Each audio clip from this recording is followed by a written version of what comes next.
Well, yeah, it's a great example with 2020 because astrologers were obsessed with that event for 30 years and going, what is it going to mean? What's going to happen? Where is this energy? What is it going to provide? And yeah, it created some really powerful, incredible changes in our lives. And it brought up a lot of stuff that we're still dealing with today in 2025.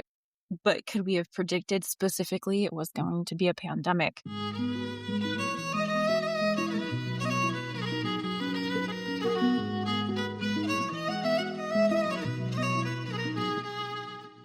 Welcome to the Feminine Alchemy podcast, where we explore the truth about the feminine, the peaceful, the wild, and the visceral.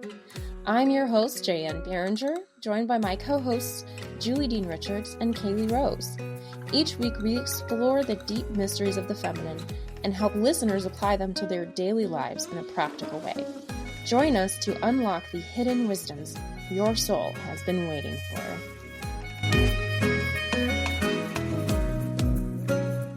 Hello and welcome to another episode of Feminine Alchemy. I am Jaye, and we've got Julie Dean Richards here. Say hello. Hello. Kaylee is still in recovery mode, so she's not joining us today. And we're sad about that. Also, we have a really exciting topic, which may trigger people, which is fine. We're not here to be everybody's favorite, but we are here to make everybody think. And so we're going to talk about why you can't predict the end of the world. Yes, the best topic ever. Yes. And we just wanted to preface this with, like Jan said, some of you might hate it. Some of you might love it. We just want you to open your mind and think about it. We're not trying to attack anyone's belief systems. If you're really into this stuff, this is not us trying to be judgmental or anything like that.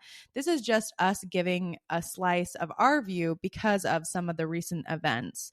Do you want to talk about that, Jan? Yeah, there was somebody predicting that the rapture was scheduled to happen on September 23rd of 2025. I've seen videos of people who were so prepared to become raptured that they just gave up all their stuff, got rid of their car, and were like gave all their stuff to charity and all cleared out their bank accounts. And then lo and behold, September 24th comes around and they're still here. And that is a different kind of devastation that I think is the detriment of trying to predict a date, trying to predict that stuff is going to happen on these large scale events. And we're going to talk a lot about divination, what it does and what it doesn't do, and why we can't use these to predict such a huge event like, quote, the end of the world. And we're even going to question what that means. Yes. Totally. Hold on to your butts, guys. Yes. Buckle in, everybody. Here we go. And, there's so much in the astrology and human design world and in the world in general. There's always predictions like this. And everyone's been talking a ton about 2027. We're about to go into 2026. People are talking about 2030. So it's like, wow, all these huge things are going to happen. This is the time we felt like very spontaneously that it was time to take this issue on and give a different flavor to these ideas and to this element of quote unquote prediction. I love it. Well, before we talk about things we can't predict, tell me about a time where you had a divination or something that you did predict and then it came true. Ooh, this is such a fun question. I was like, oh my gosh, I actually have so many of these. There are so many coming to mind. I do. Yeah, it's like, dang it. Which one do you choose? Which is fun because we'll talk later about modalities, but a lot of these have come through different kinds of modalities for me and just showing like you can use lots of different modalities. I have had many dreams that have come to fruition that have happened exactly as I dreamed them. I have had many of my predictions astrologically come true. I have had many card pulls that I have done that has come completely true, but I'll do a recent one, which was I used zodiacal releasing for Kaylee's birth. I knew exactly when she would go into labor, like down to the minute. I was like, okay, this is when it will happen. Obviously, I did not tell her this. I told her husband this, but I didn't tell her this because I knew she had a lot of stuff to get through. And I was able to look at and use ZR to see, okay, this is probably the time. Here's the peak. Here's all the things. Sure enough, we're laughing our butts off. She's like, I have to go to the bathroom. And then she's like, oh, my water broke, literally to the minute. So it happens. It's a real thing. What about you, Jaye? So fantastic. Like, it still never fails to surprise me when stuff like this happens, as many times as it happens. I actually had sort of a divination download around my relationship. So my husband, my now husband, but before I even knew him or like renew him, because we actually went to high school together, but we didn't really hang out or talk. But it was probably about this time of year, many, many years ago. I talked to a psychic. I was not interested in a relationship. I talked to a psychic about something else. And she was like, ooh, I have somebody coming through here that's the spirits are saying, like, you're going to get married soon. And I was like, whatever. That's nice. And she goes, well, yeah. And they're showing me blue collar. And I can't tell if it's literal or figurative, like blue collar person or literal blue collar shirt. And the funniest thing is, like, he worked for TSA for years. And so they all wear the blue, like the TSA blue. And then he's like kind of a redneck. So it was like true for both sides. But I was sort of hanging out with somebody else at the time. And I sat down. Aside from the psychic experience, I sat down with this spell where it was like, get insight on long term with this. And I sat down and I did the incantation, and then I just waited for information. And my question was, what is this person showing for me on a relationship standpoint? And it basically auditorily came into my ears. I almost never get like true auditory. It was like a GPS. It said, you're on the fastest route to marriage, and your route is clear. And I was like, whatever. But within 3 months, I reconnected with my now husband, and then we started dating immediately, started using the L word immediately within days. And then it took us a while to settle into the idea of getting married, but it was happening. And up until that very moment, I was like, this is never happening. Even while it was happening, I was like, relationships are for losers. You become jaded. It happens. But that came true. That's amazing. What an amazing experience to have that. And it's so funny. I'm glad I picked a different one, because I almost did one about my husband too, about the dream that led me to him. So I'm glad we picked some different pieces, but I love to see that it came through multiple ways too. Like, you had someone else tell you this, then you had your own experience with it. I love the auditory thing. I love the unbelievability of it. Like, wait, this came through, you know? And I think it's to that point, it's so fascinating, because I think most people in their life have experiences like this, regardless of what they label them. People do have times, we have all had times where we have a feeling, we see something, we hear something, and we have things come true. We're able to, quote unquote, predict the future. And so I just wanted to point that out as we get into this, that regardless your religion or your beliefs, every denomination, I don't care who you are, believes in some kind of form of, quote unquote, prediction, revelation, being able to see forward. And most people have experiences like that too. Yeah, absolutely.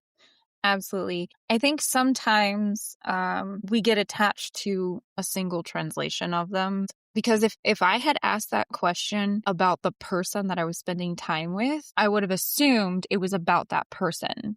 But I had to hold space for it to just be happening regardless of who the other person is. And if I had gotten too attached to the idea that this person right here is the person I'm going to marry, I would really have set myself up for failure, because that was a terrible idea. That guy was not ready for any of that, right? And was more of a space and place of where I needed to be to get to the next level of who I needed to become to have the relationship I have now. So I really want to be clear, when we talk about divination, your interpretation needs to be really, really, detached is really what I think I'm getting at. Mm-hmm.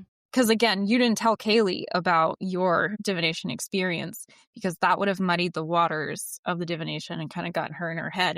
And that stress probably would have prevented that. Yeah, it's really true. And I think that's a big part of what we'll talk about later when we're talking about why we can't predict the end of the world, just our biases. Yeah. Why can't we predict the end of the world? Well, lots of reasons, but this is one.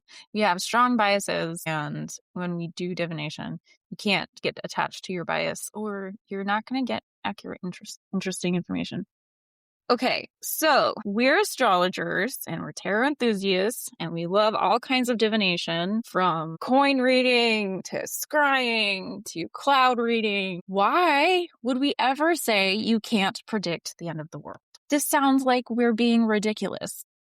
This is a great question because, with astrology, technically, you can see out as far as you want. Like I could enter in the year 3000 and look at things. But I think it's really important to understand when we're looking, especially with divination, that each of these tools has a specific purpose. They have a specific way to use them. And with astrology, we're really just dealing with energies. What are the energies that are present at that time? We're not looking at like the people who will be there and the people who will not be there. You can ask questions about that, but without other knowledge, you're really just dealing with kind of like the weather. Like, this is what the temperature will probably feel like. This is where the sun probably is. This is what it feels like. And we can get lots of information based on that, but it's definitely not enough to say like this will be a cataclysm. Like, for example, we can see that something big is coming. Like in 2020, there was that awful conjunction that happened. For a long time, people were freaking out about it. We could see the energy of it and that something big was happening. So like when we were looking at that, we're looking at it in 2018, 2019, 2017. We're closer to it. We have more information around it and we can look at it further. But did it end the world? No, it did not end the world. And we did not know exactly what would happen. We could have some guesses. We could see what was going around it. But the farther we are away from something, if I just look out into 3000, I have no idea if people are there or not. I don't know what's going on. I'm just looking at the energies. Do you have thoughts about that, Jan? Well, yeah, it's a great example with 2020 because astrologers were obsessed with that event for 30 years and going, what is it going to mean? What's going to happen? Where is this energy? What is it going to provide? And yeah, it created some really powerful, incredible changes in our lives. And it brought up a lot of stuff that we're still dealing with today in 2025. But could we have predicted specifically it was going to be a pandemic? No, there would be signs for that, but there's also signs for other stuff that didn't happen. So yeah, predictive is only good for energies and not for concrete events. And I hate when people get like caught up in this, like, but does that mean that this is going to happen? Well, it could. Also, it could be this other thing over here or 15 other options. Mm-hmm. We talked about this, actually, Jaye and I have talked about this several times with Pluto recently, right? Like there's an energy around Pluto because Jaye's like grounding me. She's like, Julie, Pluto is not always death. It is not always you're going to die, right? Can Pluto mean that? Yeah. And just talking about energies in general, to give this as an example with the planets, a planet like Pluto can mean death. And in my life, has it meant death for someone? Yes, that has actually happened to me. Can it happen? Yes, it can happen. But does it always mean death? No. Sometimes Pluto actually means power, it means manipulation, it means finding your treasure, it means rebirth, it means transformation. It's all of those things. It's just that energy of huge shifts. And that's what we're looking at with all of the planets in astrology, right? And even yesterday, I was talking to a friend and she was like, so Mars is the bad guy. And right? I was like, yeah, sometimes Mars is the bad guy and sometimes Mars is super irritating, but also sometimes Mars gives you courage and sometimes Mars helps you to get crap done. And sometimes Mars fuels your passion and helps you to be creative. So we have to be so careful where we're working with all of these energies to not get hung up on one interpretation. Like Jaye talked about earlier, if she had asked solely about that one person, the answer would not have made sense. It would have been like, oh, this is not true at all. I didn't marry this person. That's not what she asked. So we have to be so careful around things like that. So that's part of the reason we can't use astrology to predict the future. But should we talk about some of these other divination modalities and why we can't use them? Yeah. Well, and that they are good and useful in the context that we're using them in the shorter time frame. Because with any divination tool, what I truly believe we're doing with divination is that we're accessing more like deeper layers of the present more than anything. We're able to see different lenses and beyond different biases that we may have already been kind of repeating and seeing. And with divination, we have the opportunity to see what is actually here that we're not seeing. It's not necessarily about what's the energy in 6 months. It's about what's here right now that may manifest in 6 months and how might that look. Yeah, I think that's a perfect example. And that's the point. Like, we love using these tools, and these tools are so useful. But most of the time, like, let's say this is very common for someone, whether you use oracle cards or you use tarot cards. A lot of people in the morning, they pull a card. They get up, they pull a card, and then they immediately enter it into Tarot Pulse, Jayan's app. Yes, that's right. Do it. That's right. Shameless So they plug. can look Thanks, at Julie. the patterns over time. But anyway, you pull out your card, and that helps you figure out the tone of the day. You can ask a different question in the morning. Okay, what do I need to know? And this is usually mine, is what do I need to know today, right? Like, what is going on today? How can I be of use today? And we're looking at that energy. And that's a great question because it has an end point to it. It has like a specific energy that we're putting behind it and a specific intention behind it. When we ask about something so large as the end of the world, there's so many things. What does the end of the world mean? Like, that was something me and Jan were going to talk about, and we'll talk about more, is what is even the definition of the end of the world? If you ask such a nebulous question, you're going to get a nebulous answer to that question. So a lot of these tools, let's use a different example. Like, some people use coffee grinds, or some people use the tea leaves, which is very ancient, and they look and they try to see the different shapes, and that gives them some information. And that information is all going to be information that is close to you, that is important to you as an individual. And that's the difference with a lot of these tools and modalities, is that it's about you and your future and what's going to happen to you and your energy. So you're able to track your own energetic line through that space of time. Like Jayan said, we're just looking into another layer of the present and the possibilities that can be there. And also, we're using symbols. And so symbols have layers of meaning, just like the planets have lots of different energies. These symbols that we're using when we use all these different kinds of divinatory tools, those are going to have lots of different meanings over time, and they're going to be very layered, and they're going to give us more information. So again, it's more like a weather forecast than it is like, this is the day, this is the time to do this.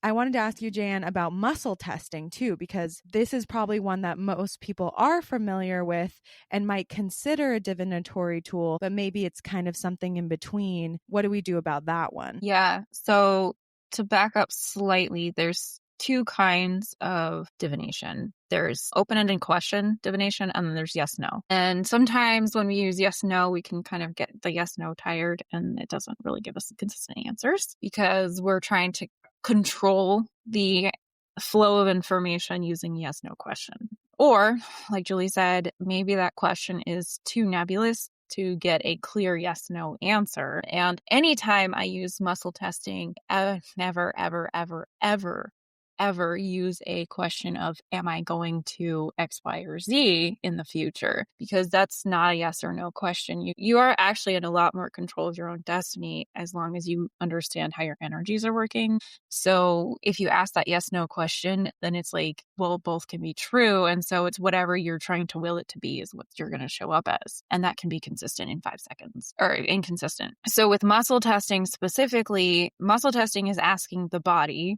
the question, and the body and the subconscious mind do not understand as well questions as it does statements, because the questions can create so much nuance when it comes to word choice and inflection. So if you start to ask a question like, am I going to the store? Well, are you asking me if you're going to the store or if you're going to go to the store? And the answer is going to be different. Or things like, is that house blue? Well, no, maybe you have so much more nuance to your color repertoire that your subconscious is like, no, that is true. That's a green color. Sorry, teal, for example. So yes and no questions.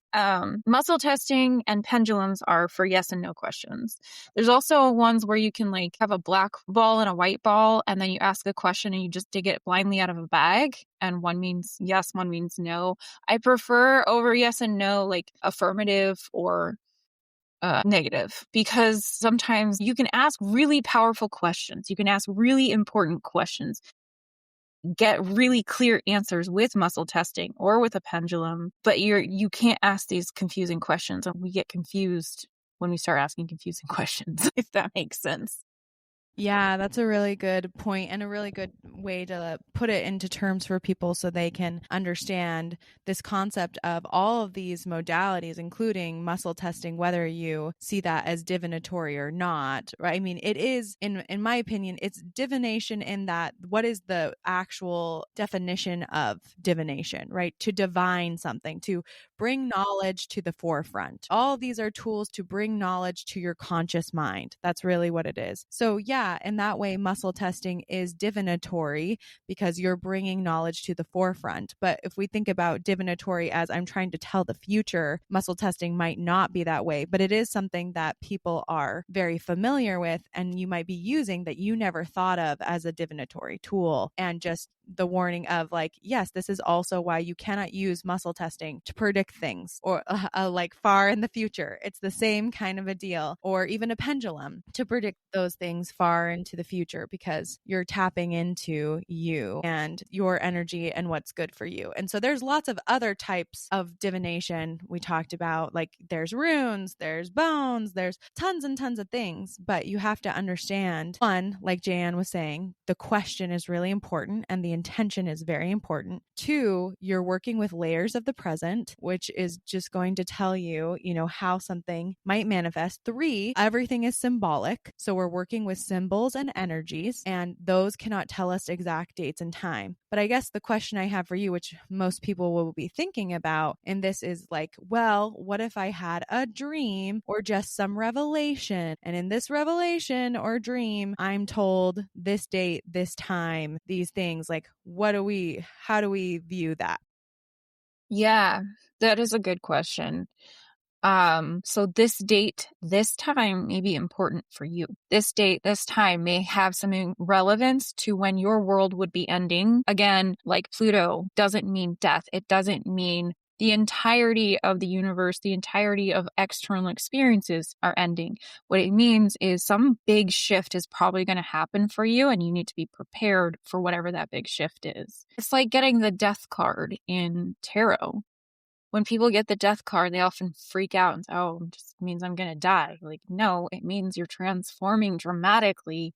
And to your body, it feels like you're dying, but you're actually fine physically. It's just a very powerful transformation process. So, if you get that, almost every divination is for you. It is almost never for anyone else unless you are intentionally creating practice scenarios around that. But even then, you always have to check it because it's always filtered through your own energy and is never about anyone else for real. I don't know. Does that make sense? Is that something you've experienced, Julie?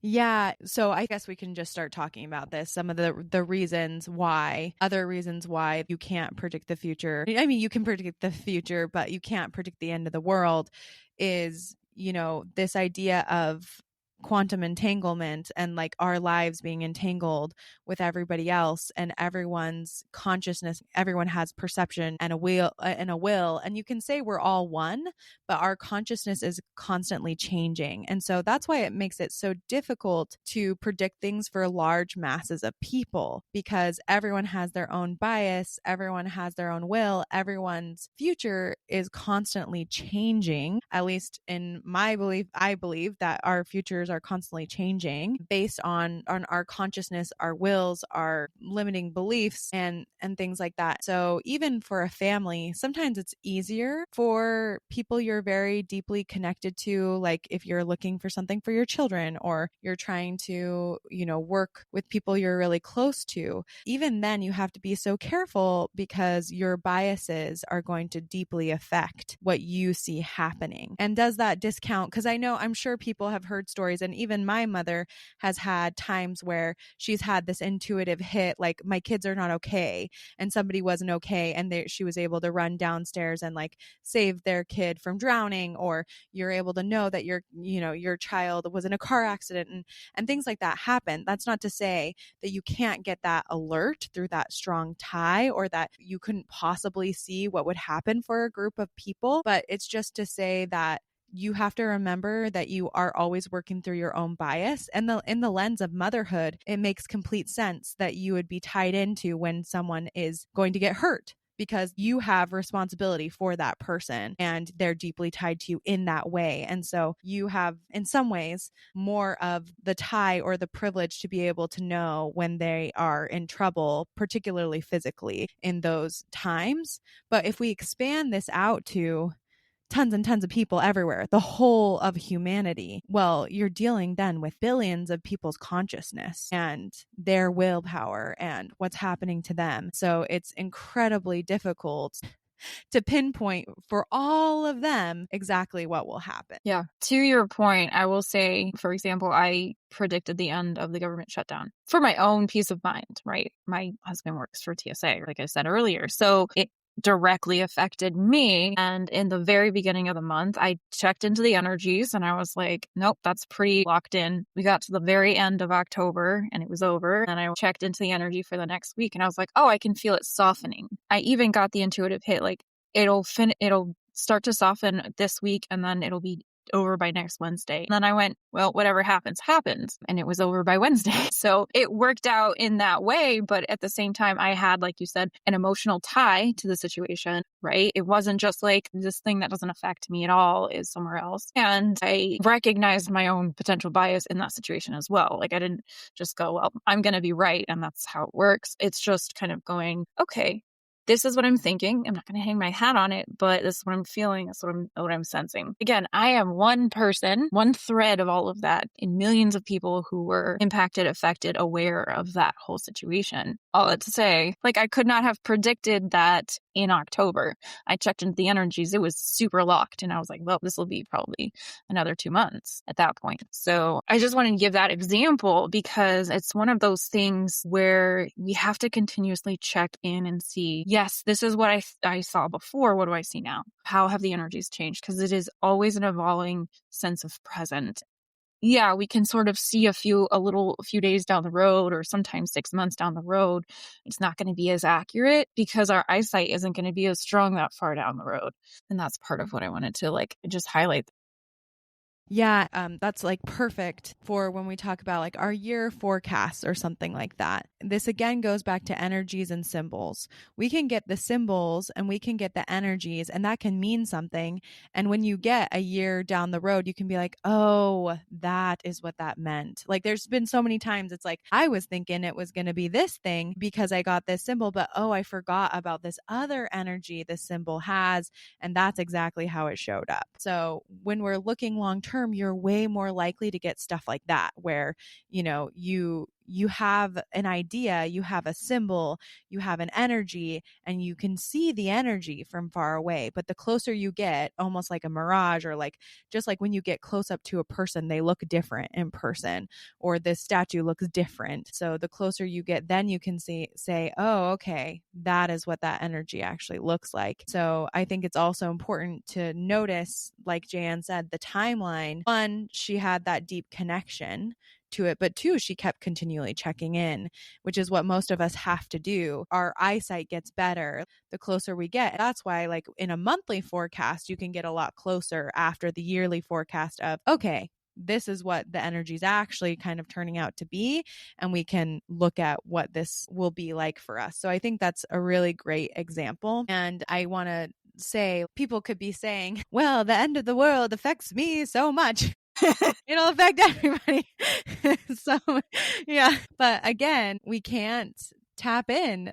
We just don't have the eyesight from that far away. And to go back to dreams, let's go back to dreams and revelations, because people will talk about people like Edgar Cayce or people who have had dreams and some of the stuff that they have said has come true. And I would say, again, most of the things that come true, they're usually never specific dates or specific times. They're usually energetic things that come through, the energy of what's happening, or some kind of energy of an event that happens. And so if you have a dream, and it's not to doubt anybody's dreams, like we think dreams are powerful, they're I very love cool. dreams for learning Yes. things about myself Yes. and what's happening. And yes, absolutely. Yeah, they're so real, and you can definitely have downloads, and you can kind of have an oversight, right? You can see those kinds of things, but just know that that information is always going to be most pertinent for you, and that it may not look like what you think it's going to look like in the way you think it's going to look like at that time. So it may be useful, not that you should never share them or anything like that, but even though it is useful, we have to recognize that it's not always going to be useful to everyone humanity, and everyone humanity is going to be completely different. So it's always going to be the most applicable to you or to whoever that deep tie that you have. So like, for example, with Jan, her husband, right? It's very applicable to her. It affects her just as much, but it really affects him also. So it's going to be applicable to those two people. I will also say that I was wrong about it before, right? When I pulled my tarot cards for the whole year in January, and it said something about October was very much like a rest and calm time. And I didn't think that it meant rest and calm for like my money, but I was going to be very active. In my brain, I went, I'm going to have so much abundance and so much money that I'm going to have the opportunity to rest finally. That's what I wrote down in my little tarot journal. And it turned out a totally different way, but it was true because if I just actually looked at the energy of it, that actually came true. But it was my desire to interpret a certain way and to control the future that was wrong. So it was like very different than what was going on. And we have to be honest about that. Like sometimes if we have these things come to us, like part of the reason they come the way they come is because we want to control the future. We want that control. We're really wrapped up in that control. So maybe we should dip into, and I've had that happen before too. Like even before the pandemic, I had my own experience, my own download. And this was before anyone started saying anything. I had my own experience and my own download specific to it, and sickness and bodily autonomy and all of these things. And could I have known? Like, I didn't know the full extent of what that would look like. I was wrong in some senses of like the way I thought. I could just see the overview of the picture, and it was the same kind of thing that the closer we got, the more my vision was enlightened. And things since then have been added to it that I wasn't ready to see then, that I can see now. So you can have that experience. And I think most people have that evolving experience as well. Yes, exactly. I love this. Let's talk about what the end of the world means, because if we can't talk about what it means, then how are we even going to predict it in the first place? And why this story that we have as this idea of what the end of the world looks like, where that came from and some of that. So what's the story, like the Christian story? Yeah, I guess we should start because the first thing I was going to say is we have to understand that every culture has its own end of the world story. In America, we're very attached to one specific end of the world story, but also in Asia, they have another end of the world story and what that looks like. And in the Amazon, they have another story. But our story that we have is tied to the book of Revelations in the Bible, and it has to do with Christ coming back to the earth, a second coming of him coming. And there's lots of events that are meant to take place, and they get argued over all the time what the events will look like, what they will be like. But usually there's things like earthquakes, there's things like the world being rolled into some kind of scroll, and seven trumpets from these angels, and these things happening together, and people being divided between the people who will get raptured and go up to heaven, and the people who will not and who will go to hell. I mean, even me saying that, I'm sure people will be like, there's so much more. There's all these other things. You're interpreting it wrong. And that's the whole point, right? Like everyone is going to have their spin and their look. We've been arguing for literally hundreds of years on what it actually looks like, even within that. But I'll just say the core pillars are Jesus coming back, lots of calamities happening, sickness, oftentimes some kind of rapture or resurrection piece is the basics. Would you say that's the basics, Jan? Yeah. Okay. Yeah, I think so. And the movies have been made about it, right? There's a rapture, there's people getting judged, there's lots of earth based problems, earthquakes, tornadoes, hurricanes, all of that. Anytime we have 3 hurricanes in a row, somebody calls it birth pains of the end of the world, right? Like that's part of where that comes from. And then it's all fine suddenly. And there's, the 4 horsemen.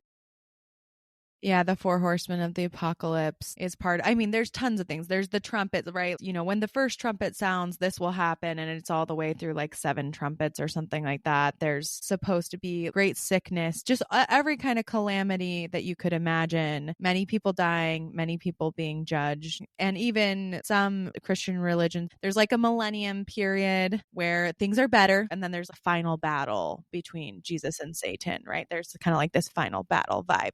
So I know other people will tell us there's more, and I'm sure we'll get some whatever, but that's mostly the story that we have. Calamity, a lot of fear to it. And most people are referencing not only Revelations, but also Daniel and Isaiah. Isaiah is often very quoted when it comes to that. Very true. Yes. Okay, so if this is all the Christian story of what's going to happen, why wouldn't we predict this? Because it sounds like something we should know is coming, right? Yes, it sounds like sounds like terrible. It's interesting because even in the Bible, it's like no one will know the day and the hour. That's often quoted. Like nobody knows. I will come as a thief in the night. You will never know the day and hour. It'll come as a thief in the night. Yes, it will come. So, I mean, why wouldn't we predict this? Well, I just want to put it out there that many people have predicted this over time.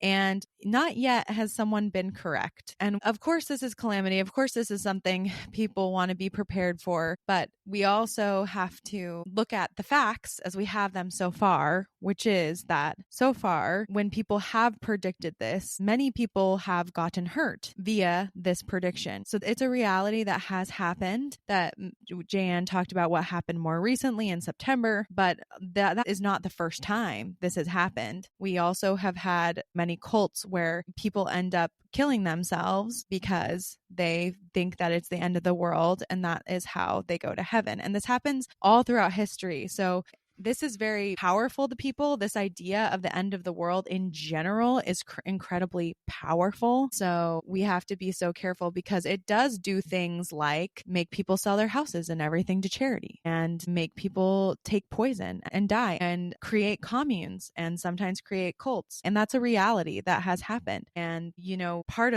part of the thing about it is we have to, even when we're predicting it, predicting things like that, we can predict hardship. But I think I kind of would take the Bible at its word at this moment that, like, if it happens, it would be a thief in the night. And there's a reason for that in many, many ways. Not that people can't prepare in their own ways or do what makes them happy, but we have to be careful, because one reason we wouldn't want to predict it and we would want to be careful is we don't want people to get hurt like they have been. And the fact is, no one has been correct thus far. Not a one.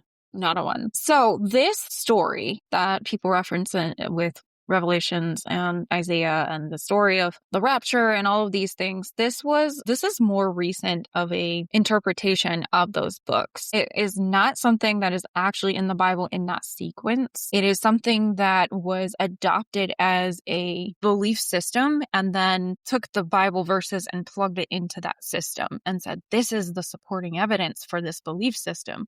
But nowhere in anywhere in the Bible does it actually say, like, the rapture will happen. And somebody's probably going to sit here and be like, you're wrong, Jaye. This is the one line. And I think it's something like, you'll all be lifted up. It's something so vague that to, again, take something vague energy and convert it into a tangible in an unknown time frame, it's really, really hard to decide what that means. And so saying like, oh, we're all going to be raptured, which is not the word in the Bible, that's a made up term, and we're all going to just be lifted up to the sky, that's what it means, is that the people who are like good enough are going to go floating up, maybe clothes, maybe not clothes. Like there's so much question about this. And just like what Julie was saying, it's really, really a bad idea to take an esoteric work, turn it into a highly tangible concept, and then try to predict that concept. That's so far removed from the original work in the first place that it's just very skewed, and it's really, really tough to say that's what's going to happen and here's when.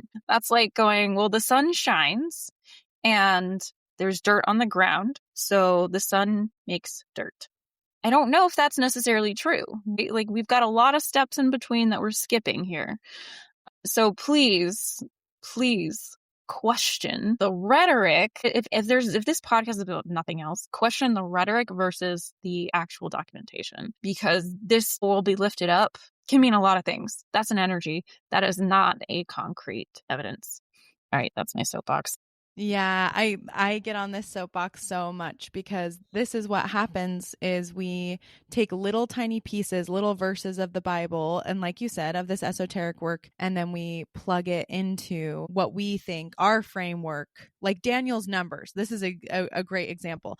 Daniel has these numbers, specific days, and the Lord showed him these many days and these many days. And those numbers have been used so many times to predict the exact day. And I have heard so many people and who are very interesting. Like, and this is something Jaye and I wanted to talk about too. Like, both of us used to be really into this stuff. Like, Yes. I like super into it. And I used to be really super fascinated by it. And that's the whole thing.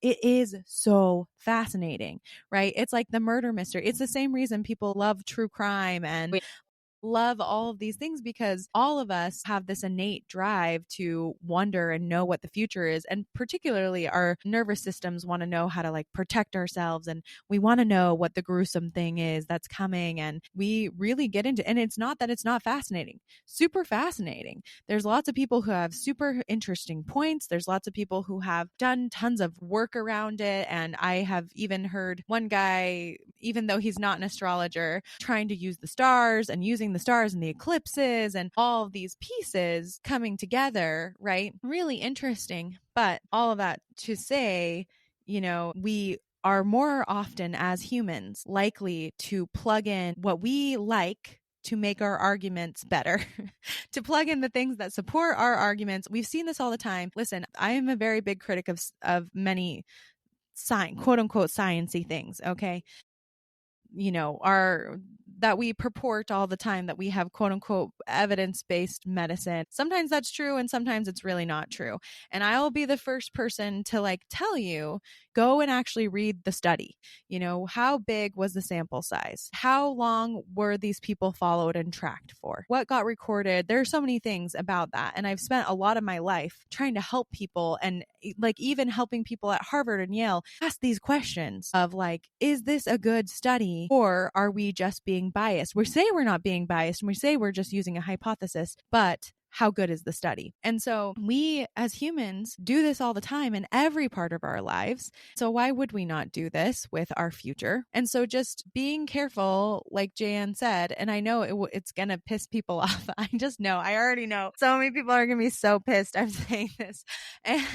But the point is, like, nobody actually knows. And the interpretation has been skewed so many times. If we've learned anything from Margaret Barker's work or from these other amazing scholars, like we talk about Dave Butler all the time, but his work is based off of other scholars, many, many, many scholars, primarily Margaret Barker's work. And if we've learned anything from her, the way we've been interpreting the Bible has been wrong for many thousands of years because of our bias. And we've pointed out on this podcast, there's lots of pieces, including the feminine pieces, that are missing, that we have more than just the interpretation, right? We have the original Isaiah scrolls, but we also have archaeological evidence, more and more archaeological evidence, that perhaps the way we've been seeing the Bible has been completely wrong. Not that there's not goodness in it, not that there's not truth in it, not that there's not stuff that can help people in it. But if we're going to try to use, like Jaye said, something as esoteric as the Bible and say, based on this work, we're going to now say that this day and this time is the time that everyone's going to be lifted up.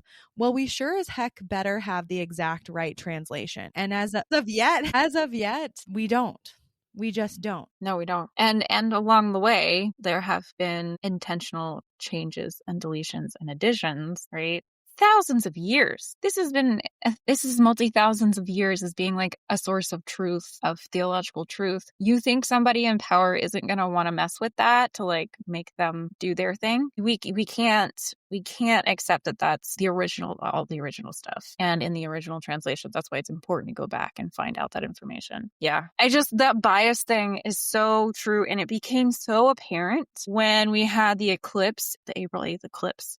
People were like, oh my God, this is the day. This is the one. This is the time that we're all going to be lifted up or whatever. I don't even think people were predicting necessarily the end of the world, like the start of the end of the world. I don't know. I remember the obsession was that the path of totality, which is like that 100% eclipse, was going through 7 towns named Nineveh in the US. And I was looking at the path of totality because I was pretty close to the path of totality. We were at like 99% or whatever where we are, or 90 something percent, which was not the same that the people in the actual path got. But there were 7 towns named Nineveh that is going through. And I was like, oh, I wonder where these places are. And it looked like there was one in Virginia. And I looked up Nineveh, Virginia. Nineveh, Virginia is down the street from me, like walking distance. I've never heard of this place, first of all. It's on Google Maps, but I have never heard of this place. No one calls anything Nineveh in this area. Like, out of the path of totality, not at all. And I wasn't even close enough to be like, close enough. Like, now we're starting to skew things because, first of all, Nineveh, Virginia is not a valuable situation. Like, no one here knows that.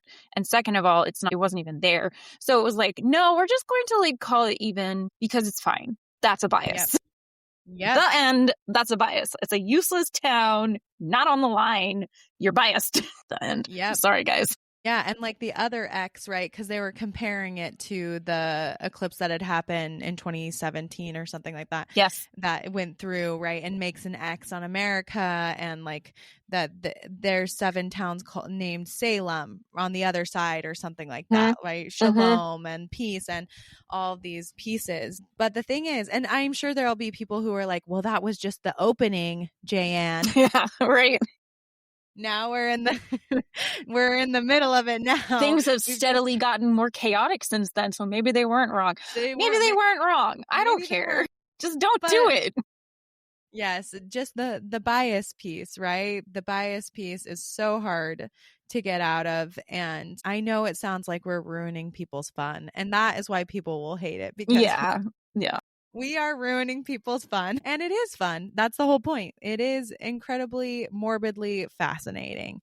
And again, it's not to say that we are against people having predictions or revelations or, using tools in your own life, but we need to be so careful when it involves the lives of billions of people and potentially billions of people and the millions of people who are there. And the thing is, if prepping is your thing, go for it. That is your thing. Like, if you feel called to be a prepper, be a prepper. Like Jaye said, if everybody is right about the eclipses, meaning the opening, like, we will cheer you on. It's not about Absolutely. Like, it's not about being right, but it is about being so careful, because it is very easy for our humanness to get in the way of us seeing what the actual truth is. And we can get caught up in things that can potentially really hurt us or scam us or, rely on our predilections to make our lives worse, like those people who have given everything to charity. What is happening to them now? And what happens to our time too? So much of this eats up our time, our energy, and our happiness. And that's the big loss, is we spend our life being in fear. And I think that's what Jan and I want to get through to people, is we don't need to be afraid. We don't need to be sitting in fear all the time. We have other things to go through, but I hope that people get that takeaway. I really do, because it's not about raining on anyone's parade. You want to play fun with numbers and see if you're right. Cool. I have no problem with that. It's that I don't think we realize, especially in this day and age, how much influence we have to other people. And it's so easy to gain a huge following and have them follow your every word and believe everything you say if you don't have these caveats that say, like, yeah, I could be wrong. This is ridiculous, like, fun with numbers, but also, like, this is what I'm seeing, and let me know what you're seeing, right? When you invite people into the conversation, it changes everything. But it's also so easy with the facelessness of huge followings to just say whatever you think is right as if it's ultimate truth. And it's really hard for people who have been watching others for a very long time, not to step into that as ultimate truth and ignore their own sense of, is this true? Does this feel true for my body? And just following what seems like orders, but it's really just someone else having a good time. And it's really easy to be like, we don't realize how much influence we have, and we don't realize how much we give away our power when we're following that kind of thing and using that as like our own escape mechanism, right? Like, why do you care, right? Like, why is this taking up so much of your time? Are you wishing that things were different in your life, that you actually have more power over than you think you do? So when we ground into reality instead of just jumping on the next bandwagon, we start to recognize we have a lot more power in our lives than we thought, I think, is really what we're getting at here. It's not about like raining on anyone's parade. It's really just ground into reality as much as possible, release the biases, and recognize that that kind of prediction is just for fun. Like, you can't really be like, this is it, guys. Yes, yes. And I think the other big message that we want to get across, exactly what you said, Jan, I'm just going to pluck one thing out of there, which is learning how to trust yourself over other people. Because part of the reason we want to do this episode is there will always be more and more people like this that you can follow. There'll be more influences. There'll be more influencers. There'll be more YouTube prophets. Trust me, they're always there. YouTube prophet. Yes. Is real. Yeah. Yes. YouTube prophet. Yes, there are many YouTube prophets, and it's not to make fun, but this is another form of giving away our authority and our power. It's another form of trying to outsource our personal intuition, revelation, the things that we have for us. So the point is, how can you tap into your own power, your own intuition, and use your own intuition without muddying the waters? And if you feel like you can watch all these things and not muddy your own waters, like, more power to you. But just knowing fear is never going to give you the right answer. I mean, there are times when fear helps us because it helps us run away from a mountain lion, or it helps us to know that somebody might be in our house. But as far as when prediction happens and these kinds of situations, being in fear mode is not a good way to go in to try to get revelation or to divine things for yourself. You're always going to choose wrongly. So we want you all to have the tools to plug into yourself and be your own authority source first, and use that instead of having to outsource your authority to other people. Yeah, and I think that's really the reason why either of us is so passionate about this topic, because do we really care if people are predicting the end of the... No.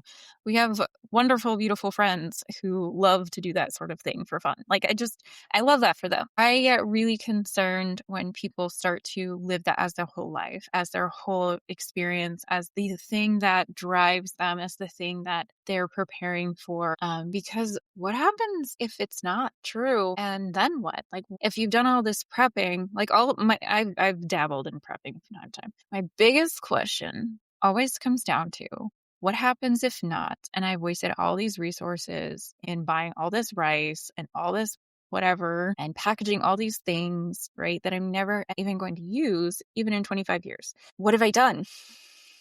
And that is a really tough place to be, because it's like, those resources could be used for something else. I could not have to think about, what happens if animals or whatever gets into these bags of stored things, or should I double wrap them in Mylar bags? There's another expense. Like, all of that stuff comes into play when you are acting from a space of fear, and there's always a chance that things are actually going to work out for your best. And when we only live in fear, we ignore that. And I don't want that for you. At the end of the day, we just want you guys to feel empowered to actually be yourselves. And if joy comes to you through predicting that and pouring over scriptures, like, awesome. If you're actually afraid and you feel like it's becoming a big source of taking over your mindset, maybe just check yourself. Like, that's really the disclaimer here. Just check yourself. Beautiful. I think that's great, Jan. And I think you're completely right. And I did want to point out, both of us, like we said, both of us were really into this for a long time. Big hobby, really big into it. And my husband, Moth, was really into it for a long time too, in the privacy sector and many, many things for him. And once we let go of the fear portion, our lives lifted significantly, like significant happiness, significant change. And again, preparation can be great. I think it's smart to have 3 months of food storage just in case you lose your job or something happens. It's very smart. But it's like Jaye said, when it takes over your life, right? When it's taking over all the things, we just want you to feel happy and know that you can be happy. You don't have to live in fear. So is there anything else we want to say in this episode? We have wrote down all this stuff. We wrote down all this stuff. We didn't even say any of it. I mean, we said like most of it. Yeah. Is there anything else we want to say? Yeah. How relevant it is anymore. Like quantum reality is always changing, right? Like we don't even know what tomorrow is. Tomorrow doesn't even exist yet. There is no version where you can go, tomorrow's the day, because it could be tomorrow. It could be 6 months from now, depending on how the energies shift. Whatever this is, whether it's the end of the world or it's when am I going to find my house, it really could change dramatically because of the energetics of what happens, what unfolds today. And on top of that, the energetics are so much stronger than they've ever been because we have so much consciousness in the planet than we ever have. First of all, we have lots of people, but second of all, a lot of those people are starting to become aware of their own self and waking up and doing all this healing work. And so when people start making these predictions, it's so often similar to my thoughts on, well, you can't extrapolate Pluto before we knew what Pluto was, because we have so many conscious people on the planet now. We have so many people who are proactively adding to the consciousness of the planet, collective unconscious, and we're recoding the collective unconscious, and all of those things are happening. You might not need the end of the world anymore, right? Like that may not even be a thing. So to say this is when it's going to happen, well, maybe it already happened and we don't even know. Like maybe it's over. Maybe it was over like 2,000 years ago and we don't even know. Totally, completely. Sorry. No, very it's heady true. nothingness. It's true. No, and yeah, I think there's so many other things that we could say, but what I personally think we should end on is this idea that like you're happiest in the present. You're happiest in the present. We can see that even in studies, for people, this is part of the reason that meditation works, things work for us. We are happiest when we're in the present. And Dr. Zach Bush talks about this a lot and talks about his experience, working in hospice and seeing these people who they're going to die very soon. And instead of going and doing all these millions of things, like we think we would go fly an airplane, go jump out of the sky, go do this, go do that. But a lot of these people get quiet and they observe nature. They become present. And that is more powerful to them than going and doing and trying to plan, right? Bringing it back to a very feminine subject, which is the present, right? Yeah. The feminine is the present moment. And how much more grounded would we be? How much happier would we be if we allow ourselves to live and be present instead of, going to the anxiety of the future or the depression of the past. But I guess what I would just say is all the things me and Jaye said are great and true, and just live in the present. Absolutely. Absolutely.